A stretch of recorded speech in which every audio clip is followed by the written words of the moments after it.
With this channel, I want to try to keep things interesting, diverse, surprising, and even fascinating. Things that fascinate me, I hope, will fascinate you guys as well.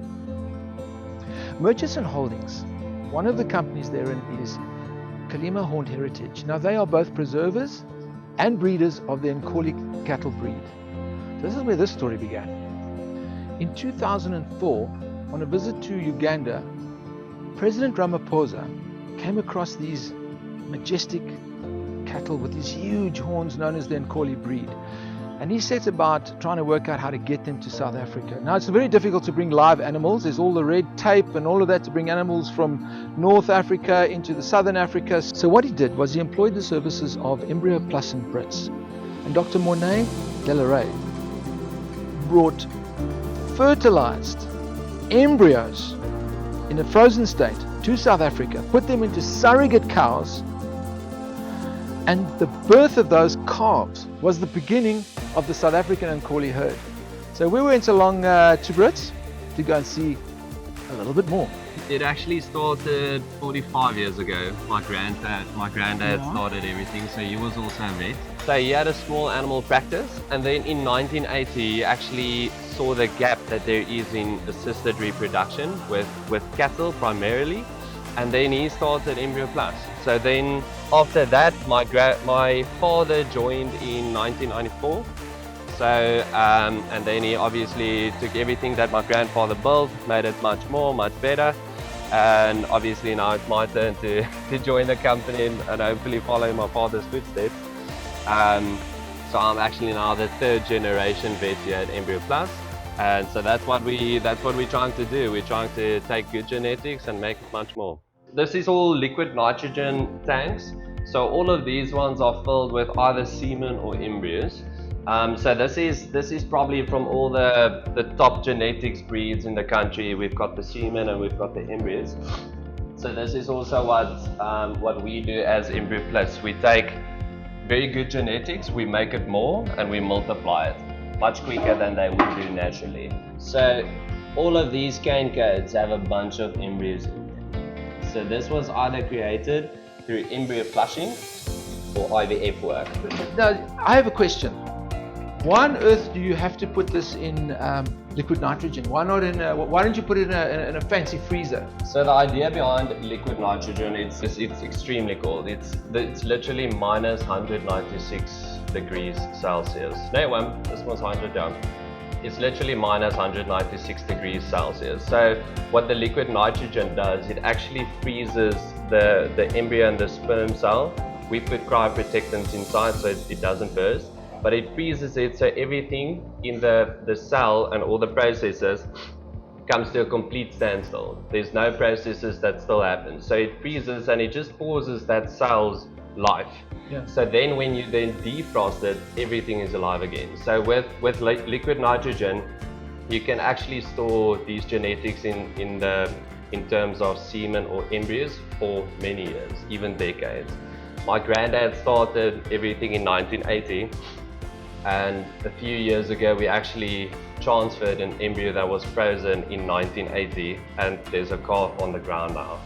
So that embryo has been in a tank for 40 years, and then when we transferred, there's a calf that has been born. So through these technologies you can actually preserve genetics of your top bulls or top cows in cattle, sheep or goats. You can preserve it for many decades. Let's say there's something that happened to your bull, there was an unforeseen circumstance and there was an accident and it broke his femur or whatever. You then have semen of that bull that you can then inseminate your cows with, and then you have many cows that will become pregnant from your bull. What about these, mammoths and these things they find in the old ice age things and so on? Are they getting their semen, or what are they doing to make another one? Or how's that process going with these guys? So actually the mammoths, we quite closely affiliated with Colossal, the company they call themselves the de-extinction company. So what they've actually done and what they're doing is there's some cell cultures that were preserved from the mammoth in terms of skin or some tissue that they found of the mammoth. And what they then do with those cells, they create they call it stem cell, pluripotent stem cell technology. So they then stimulate these stem cells to become gamete cells, so either sperm cells or oocytes. And then with their technology, they then create an embryo of that mammoth. So it's 100% the genetics of a mammoth in terms of an embryo. And then they want to then transfer that embryo either into another elephant or grow it in an artificial womb, and then they create a mammoth. So they then literally bring that mammoth back from extinction millions, billions years ago. Dude, you're telling me males are not necessary actually for the proliferation of all life? It's basically all we're good for. So this is one of the first steps in the IVF process. Let's say the semen is already collected from your bull. It's already frozen in one of the liquid nitrogen tanks. Now you can start by collecting the oocytes in your female donor cow. One of the first things you need to aspirate the egg cells out of the female donor cow is going to be your ultrasound machine. So this guy is connected to your probe.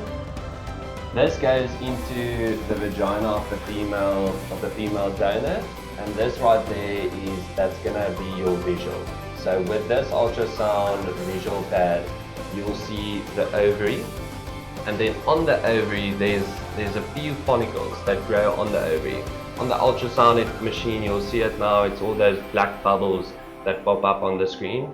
The black bubbles that pop up on the screen, that's your follicles, and each follicle theoretically contains an oocyte or an egg cell.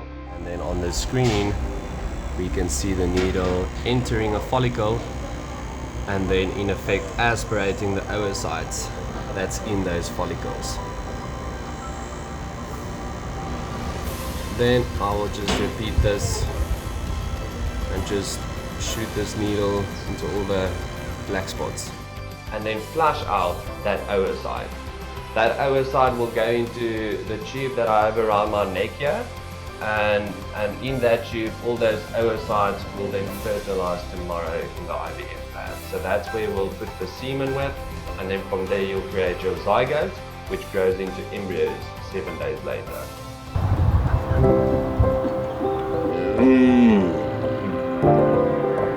Listen, I can see here that Ankoles are somewhat of a passion of yours.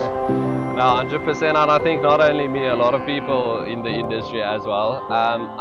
It's an absolutely fruitful venture at the moment. It's probably the most in the cattle industry now. I think it's just Brendan. I think even if you look at these animals, they're magnificent. They're just beautiful. I mean, we've got these horn sizes, we've got these beautiful coats, and they actually carry a lot of meat as well as a cattle breed. They obviously originate from East Africa, so Kenya, Uganda, Rwanda, all those places. Our quarantine center is in Kenya. That's where everything was actually started and imported from. But so looking at that part of where they're from, they're extremely disease resistant, heat resistant, tick resistant. They're very hardy animals. They can adapt extremely well. Even in these South African climates, they're performing better than some of the breeds that's already here. And I think the thing for us, Brendan, is they're just beautiful animals. We love to breed with them. They have immense economic value for tourists, and we just love to have them. They're not only a status animal, they've got extreme other economic values in terms of the horns, where they do all these beautiful skull arts and sculptures from, which obviously translates into a bit of economic value for the farmer at the end of the day. And I think it's such a fun animal to breed with. I mean, this guy is actually the biggest Ankole in the country as well, with this horn arm holding is 65 inches. Imagine that, over 1.5 meters tall in one horn. But it's such a cutie. This is also a calf that actually comes from Kenya, straight from Kenya as an embryo. And a massive shout out to Kilima as well, because this is literally their first new genetic calf that comes from Kenya. Obviously they have a few other brilliant animals already as well, but I mean, as a first new genetic calf, I think they can't be happier with this little guy waiter. So it's actually not only cattle that we do here, we do small stock as well, and that's going to be your sheep and goats. And actually very exciting news that I can share is we actually performed the first IVF goats that were performed, the first ones in the country for Kilima. So these are the two guys. They have grown quite substantially.